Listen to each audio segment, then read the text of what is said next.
The 12-team playoff is sticking around for at least one more year. Okay, that's great. That's good. I am happy about that.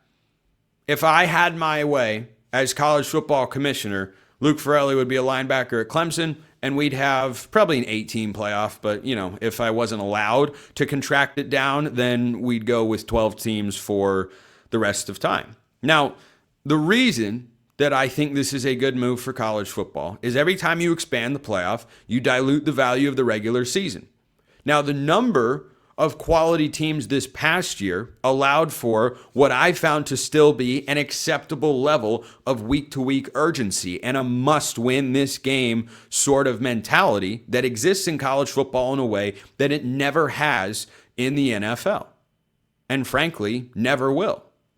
Because the NFL allows for a significant amount of flexibility for teams. And look, I'm not telling you the NFL stinks. I'm rocking my Seahawks jersey today. I watched the entire game. I've been watching every single week. College football's always been different. And this is a fundamental disagreement that many of you have with me. And that's okay. That's okay. We view the world of college football differently. I will still, after everything that has happened, sit here and tell you that I don't think Miami should have been in the playoff. They were not in my final 12-team playoff field based on the criteria that was laid out this season. Now, if I had picked the 12 teams myself based on any criteria I want with no automatic qualifiers, then guess what? Miami would have been in the field. So would Notre Dame. And you would not have had Tulane, and you would not have had James Madison in there either.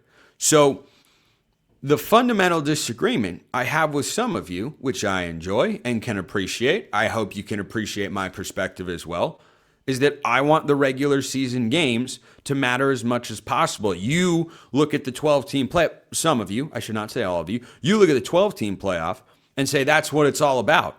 But I don't think that is what it's all about. It's never what has made college football great. It's the fact that it's almost felt like a 12 to 13 week or game playoff throughout the course of the entire year. That one loss could indeed, by itself, end your season. Nothing else has ever had that. Nothing. Absolutely nothing. Was the playoff fun? Yes. Yes, more home playoff games, please. There are a number of changes that I would still like to see. But fundamentally, not that often do I get to come on here and talk to you all about news regarding changes in the sport that I'm actually happy with. Well, this isn't a change so much as a lack of a change, but still, I'm going to take it and say, you know what? Thumbs up. Not expanding the playoff. Now, the reason the playoff isn't expanding is, wait for it, the SEC and the Big Ten couldn't decide on how many teams to put in. Tony Petitti might just secretly want the playoff to stay at 12 teams. I don't know that that's the case. It might be the case. Because suggesting a 24-team playoff, they're 8 teams apart, 50% of the field. The SEC was reportedly advocating for a 16-team playoff. And the Big Ten wants 24. That's a crazy number of teams to be a part on. 50%. The Big Ten looks at the SEC model and says, I want 50% more teams than what you're proposing. They couldn't agree. They keep it at 12. Okay. Now, the thing that stinks about this is overall good news. I'm not trying to be a Debbie Downer here. I'm just also pointing out that, as Brett McMurphy noted, there are auto bids to every Power 4 champ regardless of ranking. And then there's Notre Dame getting a guaranteed at-large bid if they're ranked in the top 12 in the final poll, which is its own form of hell. But that's neither here nor there. So, auto bids. I'm against auto bids for anyone. Literally anyone. I don't think the SEC champion should automatically be in the playoff. I don't think the Big Ten champion or the ACC or the group of five. No one. I don't think anyone should automatically be in. Duke would have made the playoff this year. Duke went 7-5. Backdoored their way because of tiebreakers into the ACC championship game. Won it, and they would have been in the playoff. That's a gross thought. A 3 or 4 or 5. We have had conference champions with those records. They could automatically make the playoff. Oh, that's particularly gross. So I do not care for that component of the rule change, but I'm certainly glad that it's staying at 12. Now, this is one piece of news. There are also reportedly going to be further discussions about what will happen in the future. I suspect it'll expand eventually. Whether that's 2027 or 2028 remains to be seen. But for now, it stays at 12, and that's good. There are still sweeping changes that need to be made before we even discuss what I laid out in the first segment of today's show. Because next year, you're scheduled to not begin the season until after my birthday, which is insane. It starts on September 5th. The college football season has already begun on my birthday. What are we talking about here?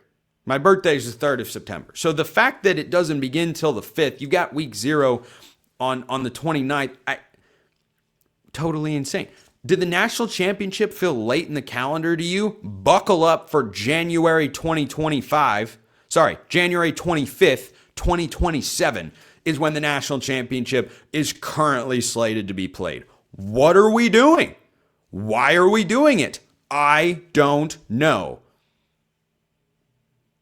But I hope that if changing the number of teams in the playoff was on the table, it is still feasible, and it should be because it's far enough away.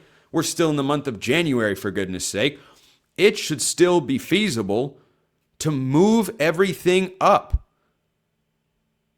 Have your national championship game be no later than January 8th. New Year's Day should belong to college football the way Christmas always has to the NBA until the NFL just kind of steamrolled its way through and took that over. But that day should belong to college football. If you want to make that your semifinals, fine. Having it be the national championship, that'd be ideal. Can that be worked out? I don't know. We'll have to see. The other conversation that gets thrown around out there is what do you do with bowl games? And there's this idea that you have to get rid of bowl games. Joel Klatt says this a lot. It's a bygone era. You're holding on to the past. You can't do it anymore. Yes, you can. There's absolutely a way. One of the most highly coveted items in the television space is live sports programming. It's one of the few things we all sit down and watch at the same time because everything else we stream, right? So you can watch it at any point in time. But a sporting event, you got to watch it right here, right now. And the college football playoff numbers really good this past year.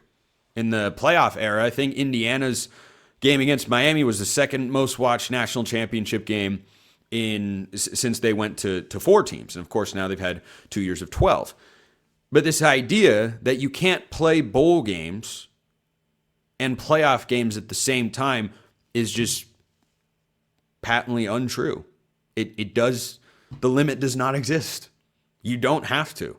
And I don't think bowl games are going anywhere. I don't want bowl games to go anywhere. Let bowl games be the appetizer every day you want to play a playoff game.